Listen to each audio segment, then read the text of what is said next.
अभी सामंतवादी लोग कभी भी दलितों को, पिछड़ों को, गरीबों को, मुस्लिमों को, आदिवासियों को सत्ता नहीं देंगे, उनको राजा बनाने का काम नहीं करेंगे। और इसलिए बाबा साहब ने कहा कि मेरे बच्चों, अगर आपको अपना उत्थान करना है तो मेरे बताए हुए रास्ते पे चल करके उस शक्ति के मंदिर पे कब्जा कर लो। और शक्ति का मंदिर क्या है? शक्ति का मंदिर पार्लियामेंट और विधानसभा है कि नहीं है, बताइए। और आज इस देश के अंदर सबसे शक्तिशाली कोई मंदिर है तो उसे पार्लियामेंट बोलते हैं। बोलते हैं कि नहीं बोलते हैं? वो डेमोक्रेसी का मंदिर बोलते हैं, पार्लियामेंट भी बोलते हैं, लेकिन बहुजन समाज के लोग उसे शक्ति का मंदिर मानते हैं। कहा जिस दिन हम बहुजन समाज के लोग उस दिल्ली की गद्दी पर काबिज हो जाएंगे, उसी दिन किसी की हिम्मत नहीं है कि हमारी बहू बेटियों के सर आंख उठा करके भी देख ले सकते हैं। इसी अलवर के अंदर अच्छे कपड़े पहनने पे मर्डर होता है, ट्रैक्टर से कुचल दिया गया था, हुआ कि नहीं हुआ? इसी अलवर के अंदर मोटरसाइकिल का एक्सीडेंट होता है, पीट पीट के उसे मार दिया गया। बगल के जिले में भरतपुर के अंदर घटनाएं हुई, जाटो समाज के बच्चे को पीट पीट के मार दिया गया।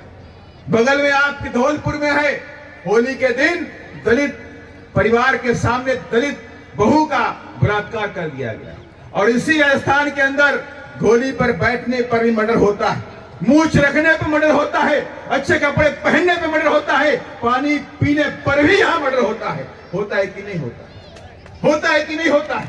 इतने सारे अत्याचार इसी राजस्थान के अंदर होते हैं। और ये देश के अंदर बैठे नेता बोलते हैं हम आजादी का 75वां अमृत महोत्सव मनाते हैं। और उसी अमृत महोत्सव के समय इंद्र कुमार मेघवाल, जो छोटा बच्चा, 9 साल का बच्चा था, उसे जात नहीं पता, उसे जात नहीं पता होती है। 9 साल के बच्चे से पूछो कि तुम्हारी जात क्या है, तो शायद पता पाएगा। उसे ये भी नहीं पता कि मेरी जात का स्थान कहां पे, मैं कहां बैठूंगा, नीचे बैठूंगा, ऊपर बैठूंगा, कि जमीन में बैठूंगा, गद्दे में बैठूंगा, उसे शायद नहीं मालूम होता। उसे ये मालूम होता है कि जहां सारे लोग बैठ गए हम भी वहीं बैठेंगे।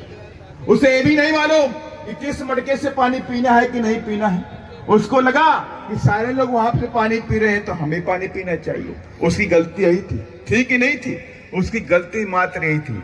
और उस टीचर ने उसको इतना पीटा कि कान के नीचे की, आंख के नीचे की नसें फट गई।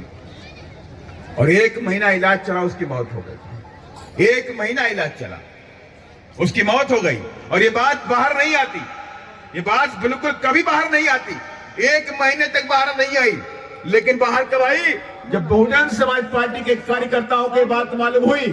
और बहुजन समाज पार्टी के कार्यकर्ता तुरंत उसके घर में पहुंचे जानकारी लेने के लिए। और उन्होंने फोन किया कि सांसद जी, वो लोग तो आज अहमदाबाद में हैं, अस्पताल में ट्रीटमेंट करवाने गए हुए हैं। और फिर खबर आती है कि साहब उसकी तो डेथ हो गई, उसकी तो मौत हो गई। तब जाके सरकार हरकत में आती है। 1 महीने बाद सरकार हरकत में आती है। अगर 1 महीने पहले अगर ये सरकार, एक कांग्रेस की सरकार ने उस बच्चे की तरफ ध्यान दे दिया होता तो ये शायद बच्चा जिंदा होता। होता कि नहीं होता? ये बच्चा जिंदा होता। और हम सब लोग उसके घर में पहुंचे, वही नहीं पहुंचे हैं। इससे पहले आप सबको पता है जितेंद्र मेघवाल का मर्डर हुआ कि नहीं हुआ? किस लिए हुआ? मूछ रखने पर, अच्छे कपड़े पहनने पर उसका मर्डर हो गया। उसके घर जब पहुंचे तो परिवार के लोग रोए, भरी भरी आंखों से रोए। और उन्होंने कहा काश मेरी बहन जी इस देश की गद्दी पे बैठी होती तो मेरा बेटा आज जिंदा होता। और यही बात हम इंद्र कुमार मेघवाल के घर जब पहुंचे तो आए तो बहुत लोग थे वहां पर, बहुत लोग आए वहां पर, बड़े बड़े नेता पहुंचे वहां पर, मीडियाबाजी हुई, शोबाजी भी हुआ, सब कुछ हुआ। परिवार से मिलकर बाहर निकाल दिए गए। जब हम लोग पहुंचे तो अध्यक्ष जी गवाह है, हमारी टीम प्रेम बारूपाल जी यहां बैठे हुए, हम लोग उनके साथ बैठ गए जमीन पे। तो उन्होंने कहा वहां पे बैठने के बाद भी उनके परिवार के दादा, उनके पिताजी